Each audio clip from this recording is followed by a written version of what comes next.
नमस्कार मित्रांनो, मी आहे प्रवीण राठोड. तुम्ही पाहता आमचं YouTube channel tech Marathi expert. तर मित्रांनो, संजय गांधी निराधार योजनेसाठी फॉर्म कसा भरावा ए टू झेड प्रोसेस आजच्या व्हिडिओमध्ये आपण बघणार आहोत. ऑनलाईन फॉर्म भरता येणारे, ऑफलाईन फॉर्म भरता येणारे, दोन्ही फॉर्म तुम्हाला भरता येणारे. फॉर्म भरून कुठे द्यायचा ऑफलाईन आणि ऑनलाईन फॉर्म कोणत्या वेबसाईटवर भरायचा याची संपूर्ण माहिती आजच्या व्हिडिओमध्ये बघूया. तर चला व्हिडिओ स्टार्ट करूया. तर मित्रांनो, संजय गांधी निराधार अनुदान योजना महाराष्ट्र राज्यातील विधवा, दिव्यांग, दुर्बळ महिलांसाठी सरकारची ही योजना आहे आणि या योजनेअंतर्गत दर महिन्याला 1500 रुपये या योजनेअंतर्गत त्यांना दिलं जातं. ही एक संजय गांधी निराधार योजना जी आहे सामाजिक न्याय विभागाकडून राबवली जाते आणि यासाठी 1500 रुपये अनुदान दर महिन्याला या ठिकाणी भारतातील त्याचबरोबर महाराष्ट्रातील नागरिकांना दिलं जातं. भारताच्या संविधानात नमूद करण्यात आलेल्या कल्याणकारी योजनांची संकल्पना वेगवेगळ्या माध्यमातून महाराष्ट्रात राबवण्यात येते. राज्यातील महिला, बालके, मागासवर्गीय समुदाय, आदिवासी, इतर दुर्बल घटकांच्या विकासासाठी त्यांना आर्थिकदृष्ट्या स्वावलंबी करण्यासाठी राज्य शासनाकडून अनेक योजना राबवण्यात येतात. राज्याच्या सामाजिक न्याय विभागाकडून विधवा महिला, अनाथ, अत्याचारित महिला, निराधार महिलांसाठी अशीच एक योजना राबवली जाते. संजय गांधी निराधार अनुदान योजना असं त्यांचं नाव असून त्या माध्यमातून निराधार महिलांना दर महिने 1500 रुपये या योजनेअंतर्गत मदत केली जाते. या योजनेसाठी तुम्ही ऑनलाईन अर्ज करू शकता. याची लिंक तुम्हाला आमच्या टेलिग्राम चॅनलवर मिळून जाईल. शेवटी तुम्हाला ऑनलाईन अर्ज कसा भरायचा याची सुद्धा माहिती दाखवण्यात आलेली आहे. आता संजय गांधी निराधार योजने अनुदानासाठी या योजनेचे मुख्य उद्देश काय आहेत? ही योजना जे सामाजिक न्याय विभाग यांच्याकडून राबवली जाते. समाजातील दुर्बळ घटकांना अर्थसहाय्य देणे हा या योजनेचे मुख्य उद्दिष्ट असणार आहे. या योजनेसाठी तुम्ही घर बसल्या ऑनलाईन पद्धतीनेही अर्ज करू शकता. यासाठी अर्ज कसा करायचा ते तुम्हाला शेवटी सांगूया. ऑफलाईन अर्जसुद्धा उपलब्ध आहे आपल्याजवळ, ते सुद्धा तुम्हाला मी भरून दाखवणार आहे. आता या ठिकाणी बघितलं तर या योजनेचे लाभार्थी कोण असेल, कोणाला लाभ भेटणार, यामध्ये विधवा असेल, दिव्यांग, दुर्बळ, आजारग्रस्त, अनाथ, परितत्वा, देवदासी, अत्याचारित महिला असतील, वेश्या, व्यवसायातून मुक्त महिला असतील, तुरुंगातून शिक्षा भोगत असलेल्या कुटुंब प्रमुखांच्या पत्नी असतील, 35 वर्षावरील अविवाहित निराधार स्त्री असतील, इत्यादी दुर्बळ घटकांना या योजनेअंतर्गत लाभ दिला जाणार आहे. आता या योजनेसाठी आवश्यक कागदपत्रे कोणती असतील? या योजनेच्या विहित नमुन्यातील अर्ज, यामध्ये वयाचा दाखला, जे वय तुमचं 18 ते 65 वयादरम्यान असेल तर तुम्ही या योजनेअंतर्गत लाभ घेऊ शकता. किमान 15 वर्षापासून तुम्ही महाराष्ट्र राज्यातील रहिवासी असणे गरजेचे आहे. विधवा महिला अर्जदाराकरिता पतींचा मृत्यू दाखला, दिव्यांग असाल तर तुम्ही जे आहे तुमचं सरकारी दवाखान्यामध्ये कमीत कमी 40% जे दिव्यांग असल्याबाबतचा प्रमाणपत्र, अनाथ असाल तर अनाथांचा दाखला, दुर्बळ आजार प्रमाणपत्र असेल तुमच्याकडे तो सुद्धा चालेल, उत्पन्नाचा दाखला, दिव्यांग कमाल वार्षिक मर्यादा त्यांच्यासाठी 50,000 रुपये या ठिकाणी दिव्यांगासाठी वार्षिक उत्पन्न ठेवण्यात आलेले आहे. त्याचबरोबर आधार कार्ड, राशन कार्ड, निवडणूक ओळखपत्र, बँक पासबुक झेरॉक्स, रहिवासी दाखला, अर्जदारांचा फोटो इत्यादी तुम्हाला त्या कागदपत्रासोबत तुम्हाला जोडावं लागणार आहे. आता या योजनेअंतर्गत तुम्हाला काय लाभ मिळणार? या योजनेअंतर्गत जर तुमचा अर्ज मंजूर झाला की तुम्हाला प्रत्येक महिन्याला 1,500 रुपये या ठिकाणी या योजनेअंतर्गत दिलं जातं. आता या योजनेअंतर्गत तुम्हाला अर्ज करण्यासाठी जवळच्या तुमच्या तहसील कार्यालयाच्या सेतू केंद्रावर तुम्ही जाऊन ऑफलाईन अर्ज करू शकता. त्या ठिकाणी तुम्हाला ऑनलाईन अर्जसुद्धा करता येणार आहे. ऑनलाईन अर्ज कसा करायचा शेवटी आपण बघूया. तर चला व्हिडिओ आता अर्ज कसा करायचा याची संपूर्ण माहिती बघूया. तर मित्रांनो, हा नमुना अर्ज आहे. संजय गांधी निराधार योजनेसाठी अर्थसहाय्य मिळवण्यासाठी तुम्हाला हा अर्ज भरून द्यायचा आहे. यामध्ये काही कागदपत्रे तुम्हाला जोडावी लागणार आहे. हा ऑफलाईन अर्ज आहे. या ठिकाणी बघितलं तर प्रति तहसीलदार, तालुका, जिल्हा या ठिकाणी टाकायचं आहे. अर्जदारांचं संपूर्ण नाव टाकायचं आहे, पत्ता टाकायचा आहे, अर्जदारांचा जन्मतारीख असेल, महाराष्ट्रातील रहिवासी असल्याबाबतचा तुम्हाला या ठिकाणी आदिवासी प्रमाणपत्र जोडायचं आहे किंवा तुम्ही जे मतदान कार्ड आहे ते सुद्धा जोडू शकता. कुटुंबातील व्यक्तींची संख्या असेल ती या ठिकाणी द्यायची. कुटुंबातील वार्षिक उत्पन्न किती आहे ते या ठिकाणी जोडायचं आहे. आता तुमचं जात निवडायचे, जसं की तुम्ही ओपन कॅटेगरीतून असाल, अनुसूचित जाती असेल, अनुसूचित जमाती असेल, विमुक्त जाती असेल, भटक्या जमाती असेल, विशेष मागास प्रवर्गातील असाल, इतर मागास प्रवर्गातील असाल, ते तुम्हाला त्या ठिकाणी सांगायचं आहे. आता निराधाराचा प्रकार, तुम्ही कोणत्या निराधाराच्या प्रकारांतर्गत अर्ज करतात ते या ठिकाणी सांगायचे. जसे तुम्ही अपंग असाल, अंधी व्यक्ती, मुकबधीर, कर्णबधीर, मतिबंध यातून जर तुम्ही अर्ज करत असाल तर त्या ठिकाणी निवडायचं आहे. आता या ठिकाणी जे आहे तुमचं आजार निवडायचं. जर आजारातून अर्ज करत असाल तर तो सुद्धा तुम्हाला या ठिकाणी मिळेल. क्षयरोग असेल, पक्षघात असेल, प्रंशित घात असेल, कर्करोग असेल, एड्स असेल, कुष्ठरोग असेल, इतर दुर्बळ आजार असतील त्या अंतर्गत तुम्हाला या ठिकाणी अर्ज करता येईल. आता महिलांसाठी अर्ज बघितलं तर शेतमजूर महिला असतील, निराधार महिला असतील, घटस्फोट प्रक्रियेतील महिला असतील, घटस्फोट झालेले परंतु पोटगी न मिळालेले महिला असतील, घटस्फोट झालेली परंतु योजनेत विहित केलेल्या उत्पन्न मर्यादेत कमी पोटगी मिळणारी महिला असतील, अत्याचारित महिला असतील, व्यवसायातून मुक्त केलेली महिला असतील, या योजनेअंतर्गत त्यांना सुद्धा लाभ दिला जाईल. त्याचबरोबर आत्महत्या केलेल्या कुटुंबाचे वार्षिक उत्पन्न या योजनेअंतर्गत उत्पन्नापेक्षा अधिक असलेले कुटुंब, कमी असलेले कुटुंब सुद्धा या योजनेअंतर्गत पात्र ठेवण्यात आलेले. आता अनाथ मुली असतील त्यांना सुद्धा या योजनेअंतर्गत लाभ दिला जातो, हे पण लक्षात ठेवायचं आहे. आता या ठिकाणी तुम्हाला काही अटी आहेत ते तुम्हाला या ठिकाणी सांगायचं आहे. जसं की मी असे जाहीर करतो की मी वरील दिलेली माहिती सत्य आणि बिनचूक असून मी शासनाच्या अन्य कोणत्या योजनेखालील नियम मासिक आर्थिक योजनेचा लाभ घेत नाही. सदर माहिती चुकीची आढळल्यास माझ्या विरोधी फौजदारी कारवाईसह इतर कारवाई करण्यास मी पात्र असल्याची जाणीव आहे. आणि या ठिकाणी तुम्हाला जे आहे स्थळ, दिनांक आणि या ठिकाणी स्वाक्षरी करायची.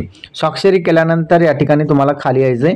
माझं श्री ह्याने विनंती केलेल्या अंगठ्यांचा, ठसांचा, या ठिकाणी साक्षीदारांचं या ठिकाणी सही घ्यायची आहे. आता ही माहिती भरल्यानंतर तुम्हाला खाली यायचं आहे. आता तपासणी करणाऱ्यांची सही आणि स्वाक्षरी या ठिकाणी असेल, ज्यामध्ये तुमच्या जवळचं ग्रामसेवक असेल, तलाठी असेल, यांनी जी तपासणी केलेली आहे त्यांची सही असेल. आता खाली यायचं आहे. आता या ठिकाणी तहसीलदारांची सही असणार आहे. तहसीलदार सही आणि शिक्का या ठिकाणी देतील, ते या ठिकाणी असेल. त्यानंतर समितीपुढे हा अर्ज पाठवला जाईल, ज्यामध्ये समितीने जर हा अर्ज मान्य केला तर या ठिकाणी सही केली जाईल आणि अमान्य केलं जाईल तर या ठिकाणी सही केली जाणार आहे.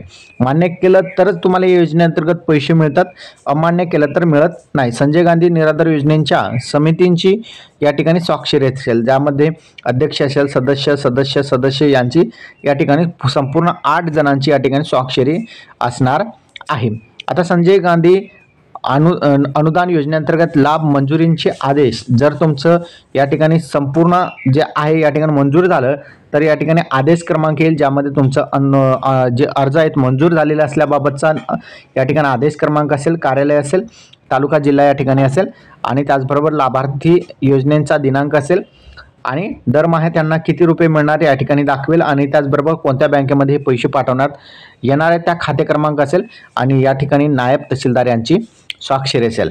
आता या ठिकाणी जे आहेत प्रति, ही जी माहिती आहे यांचा जो झेरॉक्स आहे लाभार्थ्यांना सुद्धा या ठिकाणी पाठवला जाईल. उपविभागीय अधिकारी यांना सुद्धा पाठवला जाईल. जिल्हाधिकारी, सरपंच, तालुका, जिल्हा यांचं सुद्धा या ठिकाणी पाठवला जाणार आहे हा कॉपी. आता अत्याचारित महिलांबाबतचं जर तुमच्याकडे प्रमाणपत्र नसेल तर हा प्रमाणपत्र तुम्ही जोडू शकता, ज्यामध्ये कुमारी, श्रीमती या ठिकाणी तुम्ही टाका, राहणार टाका, जिल्हा टाका, तालुका टाका आणि हिच्यावर झालेल्या अत्याचारामुळे निर्माण झालेल्या शारीरिक जखमींची मी वैद्यकीय तपासणी केली आहे.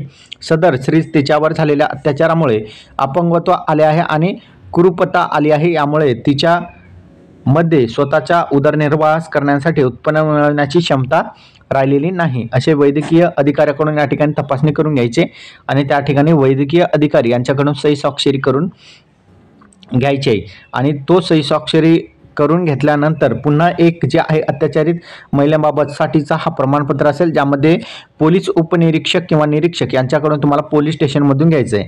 असे मी प्रमाणित करते की श्रीकुमारी यांचं नाव असेल, जे महिला असेल त्यांचं नाव असेल, राहणार असेल, जिल्हा असेल, तालुका असेल आणि स्त्रियावर दिनांक जे बलात्कार असेल या गुन्हा दाखल झालेला असेल तर त्यांचं या ठिकाणी दाखला जे दाखल झाले त्याचा क्रमांक असेल आणि या ठिकाणी त्यांचं स्वाक्षरी या ठिकाणी पोलीस स्टेशनमधून सुद्धा तुम्ही घेऊ शकता। अशा बलात्कारित महिलांना सुद्धा या ठिकाणी या योजनेअंतर्गत लाभ दिला जाईल। आता जे वेश्या व्यवसायातून मुक्त झालेली महिला आहेत त्यांच्याबाबत सुद्धा तुम्हाला प्रमाणपत्र हवं आहे। आता तो सुद्धा प्रमाणपत्र त्याच प्रकारे असेल ज्या प्रकारे आपण इतर प्रमाणपत्र बघितले, फक्त यामध्ये तुम्हाला नाव टाकायचं आहे आणि दिनांक टाकायचे, कोणत्या दिनांकाअंतर्गत तुम्ही त्या वेश्या व्यवसायातून बाहेर पडलेले आहेत। आता त्याबाबतचा प्रमाणपत्र तुम्हाला संबंधित महिला आणि बालविकास अधिकारी यांच्याकडून घेऊन टाकायचं आहे। त्यावर स्वाक्षरी आणि नाव जे आहे महिला बालविकास अधिकारी यांचं राहणार आहे।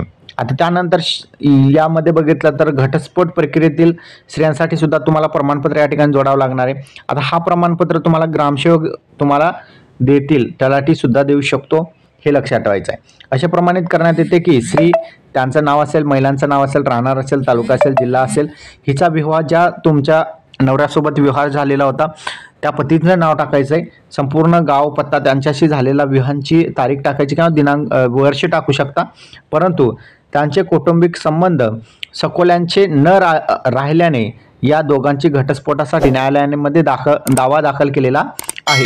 न्यायालयाने या आदेशांचा घटस्फोट मंजूर केला आहे। घटस्फोटांचा दावा न्यायालयांच्या प्रलंबित आहे आणि न्यायालयांच्या आदेशांची प्रतिकॉपी या ठिकाणी तुम्हाला जोडायची आहे। म्हणजे जर तुमचा घटस्फोट पूर्ण झालेला नसेल तरी पण तुम्हाला हे या ठिकाणी अर्ज करता येणार आहे, फक्त तुम्हाला न्यायालयाची कॉपी यासोबत जोडावी लागणार आहे आणि तुम्ही या ठिकाणी तलाठी आणि ग्रामसेवक या दोन्हींची स्वाक्षरी या ठिकाणी तुम्ही घेऊ शकता। त्याचबरोबर तहसीलदार सुद्धा तुम्हाला स्वाक्षरी देतील। आता नमुना नंबर 6 अनाथ मुला आणि मुलींसाठी हे प्रमाणपत्र असेल, ज्यामध्ये मुलींचं नाव असेल, राहणार असेल, तालुका असेल, जिल्हा असेल आणि हिच्या आईवडिलांचं कोणत्या वर्षी मृत्यू झालेला आहे तो वर्ष असेल आणि त्या ठिकाणी तुमचं जे प्रमाणपत्र असेल ते तुम्ही ग्रामसेवक, नगरपालिकेमध्ये राहत असाल तर नगरपालिकेचे मुख्य अधिकारी, महानगरपालिकेमध्ये राहत असाल तर महानगरपालिकेच्या प्रभा अधिकारी यांच्याकडून तुम्ही सही शिक्का घेऊ शकता।